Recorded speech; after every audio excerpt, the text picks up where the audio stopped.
தோழர் ராமகிருஷ்ணன், நிகழ்ச்சியினுடைய உங்களுடைய இந்த இந்த இந்த நடந்திருக்கக்கூடிய இந்த கிரிமினல் நடவடிக்கைகளை, உயிர் போகக்கூடிய நடவடிக்கைகளை நீங்கள் ஒரு பத்திரிகையாளராக எப்படி பார்க்குறீர்கள்? இல்லை, இது ஒரு எல்லாரும் சொன்ன மாதிரி ஒரு வேதனையான ஒரு விஷயம். ஓகே, இந்த புள்ளி விவரங்களில் நான் எப்பொழுதுமே ஒரு நாட்டமுடையவன். பட் ஆனால் இந்த மாதிரியான ஒரு விஷயத்தில் நம்ம புள்ளி விவரங்களை பற்றி நம்ம அதிகமாக பேசுவதில் அர்த்தம் இல்லைன்னு நினைக்கிறேன். ஏன்னா ஒவ்வொரு உயிரும் முக்கியமானவை. ஓகே, அதனால் அது ஒவ்வொரு இழப்பும் அந்த குடும்பத்திற்கு பெரிய துக்கம்தான். ஸோ அந்த ரீதியில் பார்க்கும் பொழுது அது அப்படி தான் நம்ம போகுது. இந்த இதில் ஒரு இளம் ஒரு வயது உடையவர், அவர் 28-29 வயசில் தற்போதைய நம்மளுக்கு கிடைத்த தகவல்படி அவர் மீது எந்த விதமான ஒரு குற்றமும் இல்லை. ஸோ அந்த ஒரு ஒரு அப்பாவியை கொல்லப்பட்டிருக்கிறார். ஒரு இது அது நம்மளுக்கு ரொம்ப துக்கத்தை தான் கொடுக்கறது. பட் என்னை பொறுத்தவரையில் இப்பொழுது இது தொடர்கதையாக நம்ம பார்த்து கொண்டிருக்கின்றோம். அதனால் இது அது அது எப்படி இப்போ இன்னொரு நிகழ்வு சிறிது காலத்துக்கு பிறகு வருதுன்னு வச்சுக்கோங்களேன், அப்பொழுதும் இந்த மாதிரி இது. ஸோ அதனால் இதுக்கு நம்ம வேறு ஏதாவது ஒரு ஐ திங்க் இனிமேலாவது போலீஸ் துறை இந்த மாதிரியான விஷயங்களை பற்றி மிகவும் ஒரு தீவிரமாக ஆராய்ந்து அதுக்கு ஏற்ப ஒரு நடவடிக்கைகளை செய்யணும். இல்லாட்டா நம்ம இந்த மாதிரி பேசிக்கிட்டே இருப்போம். ஓகே, இது இன்னைக்கு சிவகங்கையில் நடக்குது, நாளைக்கு விருதுநகர் நடக்கலாம், நாளான்னைக்கு ராமநாதபுரத்தில் நடக்கலாம், அது மாதிரி ஒன்று நடந்துட்டு இருக்கோம். ஓகே, ஒவ்வொன்றுத்துக்கும் ஒவ்வொரு காரணங்கள் இருக்கலாம். ஓகே, யார் இதெல்லாம் அழுத்தம் இருக்கலாம், அது இருக்கலாம். அதாவது இந்த நபர்கள் மாறலாம், சில தகவல்கள் மாறலாம். மற்றபடி இது ஏன் நடந்து கொண்டே இருக்கிறது, இதை நாம் எவ்வாறு இதை ஒரு நம்ம பெரிய தொழில்நுட்பத்தில் பெரிய வளர்ந்துட்டோம், நாகரிகத்தில் ரொம்ப பெரிய இது ஆகிட்டோம், அப்படிலாம் பேசிக்கிறோம். பெரிய பெரிய 2000 வருஷம் 5000 வருஷம் நம்மளாம் பேசிக்கிறோம். நம்ம இன்னும் வரலாற்றை பற்றியெல்லாம் ரொம்ப ரொம்ப பழம்பெரும் கலாச்சாரம் இதெல்லாம் பேசுகிறோம். அப்படிப்பட்ட ஒரு அந்த கலாச்சாரம் பண்பாடெல்லாம் இருக்குன்னா அந்த சமூகத்தில் ஏன் இதெல்லாம் திருப்பி நடக்குது? அந்த மாதிரியான கேள்விகளும் இப்போ கேட்கப்பட வேண்டிய இது. அதனால் நம்மளுடைய பழம்பெருமைகளை நம்ம பேசும்பொழுது இப்போ தற்காலத்தில் நடக்கிற இந்த மாதிரியான நிகழ்வுகள் இதெல்லாம் அந்த காலத்தில் நடந்துச்சா? ஓகே, ஏன் தொடர்கதையாக நடந்து கொண்டு இருக்கிறது? அதனால் இதில் ஒரு அரசியல் ரீதியில் நான் பார்க்க விரும்பலை. அது பார்த்தாலும் அர்த்தம் இல்லைன்னு நான் நினைக்கிறேன். ஓகே, அது அரசியல்வாதிகளுக்கு வேணால் சரியாக இருக்கலாம். ஆனால் இது ஏன் தொடர்கதையாக இருக்கிறது, அதை உளவியல் ரீதியில் அப்புறம் அந்த போலீஸ்காரர்களுக்கு ஏதாவது மருத்துவ ரீதியில் ஏதாவது செய்யணுமா? அப்புறம் இப்போ ஒரு 1 டே ஆஃப்னு சொன்னாங்க, அது நடக்கலைன்னு சொல்கிறாங்க. ஸோ இதெல்லாம் ஓகே, இதெல்லாம் அது ஆழமான காரணிகளாக கூட இருக்கலாம்.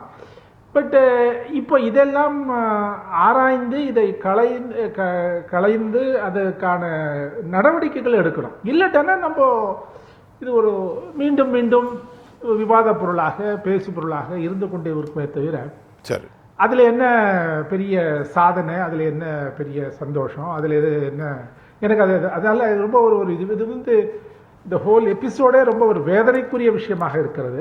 சரி, இதை பற்றி நினைச்சாலே ரொம்ப கஷ்டமாக இருக்குது. ஸோ பட் ஆனால் இது அதை விட எனக்கு கஷ்டம் என்னென்னா, இது தொடர்கதையாக இருக்கிறது. இது என்றைக்கு முடிய போகிறது? ரைட், அதுக்கு நம்ம என்ன செய்ய முடியும்?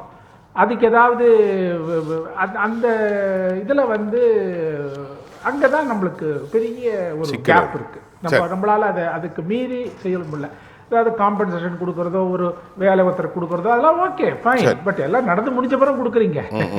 ஸோ அதனால் அதுக்கு மேலே நம்ம என்ன செய்ய போகிறோம்? அதாவது அதுதான் இங்கே என்ன பொறுத்தவரை முக்கியமே தவிர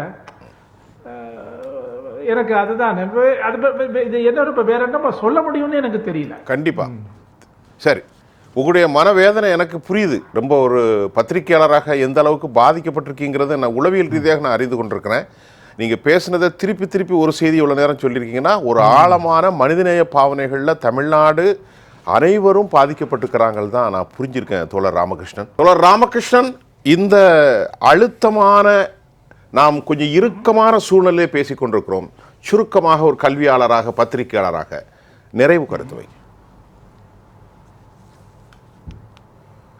அதாவது இப்போ கிட்டத்தட்ட 30 ஆண்டுகளுக்கு முன்பு 1993 ராமநாதபுரம் மாவட்டத்தில் ஃப்ரெண்ட்ஸ் ஆஃப் போலீஸ்னு ஒரு கான்செப்டை வந்து ஒரு பிரதீப் பிலிப் இருந்தபோது செஞ்சார்னு நினைக்கிறேன். ஸோ அதாவது அந்த காவலர்களின் நண்பர்கள் அப்படின்னு சொல்லிட்டு கம்யூனிட்டி போலீசிங், அதாவது சமூகத்திலிருந்தே சிலரை தேர்ந்தெடுத்து அவங்க வந்து காவலர்களோடு சேர்ந்து பணியாற்றுவார்கள் அப்படின்னு. அது வந்து ஒரு 5 ஆண்டுகளுக்கு முன்பு அரசாங்கம் வந்து முறையாக அதற்கு கொடுத்த அந்த இதுக்கு முறைக்கு கொடுத்த ஒரு உத்தரவை வந்து விலக்கிட்டாங்க. ஏன்னா இந்த ஃப்ரெண்ட்ஸ் ஆஃப் போலீஸ்ல இருந்த சில நபர்கள் மீது சில குற்றச்சாட்டுகளோ இதெல்லாம் வந்தது. அதனால ஆனா நான் என்ன சொல்ல வரேன்னா, நீங்க வந்து அதாவது குற்றங்கள் நடைகின்றதுல தவறுகள் நடைபெறுகின்றது, இதெல்லாம் வந்து மனித வாழ்க்கையில இயல்பு தான். ஓகே, அதற்காக அந்த முறையே ஒரேடியாக நீக்கியிருக்க வேண்டாம். நான் என்ன சொல்றேன்னா, இப்போ இந்த கம்யூனிட்டி போலீசிங் மாதிரி நீங்க ஒன்று கொண்டு வந்தீங்கன்னா, அது ஏதோ பேர் வேணா நீங்க எப்படி வேணா வைத்துக் கொள்ளுங்கள். அதாவது மக்களுக்கும் காவல்துறைக்கும் வந்து ஒரு உறவு வந்து சுமூகமாக இருக்க வேண்டும். ஓகே, மக்கள் வந்து காவல்துறையை அணுகவே கூடாது, அதை அணுகுவதே வந்து அருவருப்பத்தக்கது, இந்த ஒரு எண்ணம் இருக்கு இல்லையா, அது வந்து ரொம்ப ஆழமாக இருக்கிறது. இந்த மாதிரியான நிகழ்வுகள் வந்து இன்னும் அதை அதிகப்படுத்திவிடும். அதனால அதை நம்ம அந்த எந்த அளவுக்கு அந்த இடைவெளியை குறைக்க முடியுமோ அந்த அளவுக்கான ஒரு சில நடவடிக்கைகள் எடுக்க வேண்டும். அதனால இது 2வது என்னன்னா, போலீஸ்ல எனக்கு தெரிந்து நான் 30 ஆண்டுகளாக போலீஸ் துறையை வந்து ஒரு தூரத்திலிருந்து தான் பார்த்து வரேன்.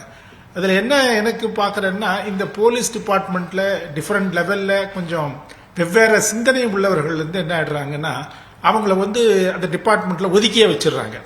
இவரெல்லாம் வந்து சரிப்பட்டு வர மாட்டாரு ஃபீல்டு இதுக்கு அப்படி இப்படின்னு சொல்லிடுறாங்க. ஆனா அப்படிப்பட்டவர்கள் வந்து தேவை. கொஞ்சம் வந்து lateral thinking, out of box thinking சொல்றவர் வந்து அவங்க தான் வந்து போலீஸ் துறையை வந்து ஒரு அதனுடைய நடவடிக்கைகள் எல்லாம் வந்து முன்னேற்றுவதற்கு ஒரு இதுவா இருப்பாங்க. ஸோ ஒரு R&D இது அவங்க ஒரு விங்கு மாதிரி ஒன்று வைத்திருக்க வேண்டும். அந்த இதில் வந்து இவங்க வந்து அவங்க இன்புட்ஸ் கொடுக்க, அதை நீங்கள் அதை எடுத்து, ஏன்னா இப்போ போலீஸ் கமிஷன் வச்சுக்கிறீங்க, அது ரெக்கமெண்டேஷன்ஸ் வருது, அது ஒவ்வொரு 5 ஆண்டுகளுக்கோ 10 ஆண்டுகளுக்கோ அது நடந்துட்டு இருக்கு. பட் அதை தவிர ஒரு தொடர்ச்சியாக நீங்கள் அந்த மாதிரி ஒன்று வைத்துக்கொண்டால் அது வந்து அவங்கள வந்து ஏதோ அவங்க சொல்ற எல்லா பாயிண்ட்ஸும் நீங்க இப்போ நடைமுறையில செய்ய முடியாதபடி இருக்கலாம். ஆனா அவர்களே போலீஸ்காரர்கள் தான். ஓகே, அவர்களும் போலீஸ்காரங்க, அவங்களுக்கும் எல்லா ரூல்ஸும் தெரியும், அந்த லா தெரியும், சட்டங்கள் தெரியும். ஸோ அவங்க வந்து அப்போ ஒரு கலந்து ஆலோசித்து அந்த மாதிரி சில வழிமுறைகளை சொன்னாங்கன்னா, அப்போ உங்களுக்கு அந்த ஒரு கண்டினியூஸ் பேசிஸ்ல உங்களுக்கு அது அந்த ஒரு நிச்சயமாக இருக்கும். இல்லைன்னா ஏதோ ஒரு நிகழ்வு நடந்தது, அதுக்கு அந்த சமயத்தில் சமூகம் பேசிச்சு, அப்புறம் ஏதோ ஒன்று செய்வாங்க, அப்புறம் வந்து பிசினஸ் ஆஸ் யூஷுவல் இதுதான் இருந்து கொண்டிருக்கிறது. இதை நம்ம வந்து இதை வந்து இது செய்யணும்னா இந்த மாதிரி ஏதாவது நம்ம செஞ்சு, அதோட இல்லாமல் போலீஸ் துறையும் அந்த மாதிரி நபர்களையும் போலீஸ் அதிகாரிகளை வந்து அது அவங்க ஒரு ஏளன பொருள் மாதிரி பார்க்கக்கூடாது. ஸோ அதனால அதுவும் முக்கியம் நினைக்கிறேன். ஸோ இந்த மாதிரி பல விஷயங்கள்ல வந்து போலீஸ் துறை தன்னுடைய செயல்பாடுகளை மாற்றிக்கொள்ள வேண்டிய ஒரு அவசியம் இந்த நிகழ்வால வந்திருக்குன்னு நினைக்கிறேன். ராமகிருஷ்ணன் சார்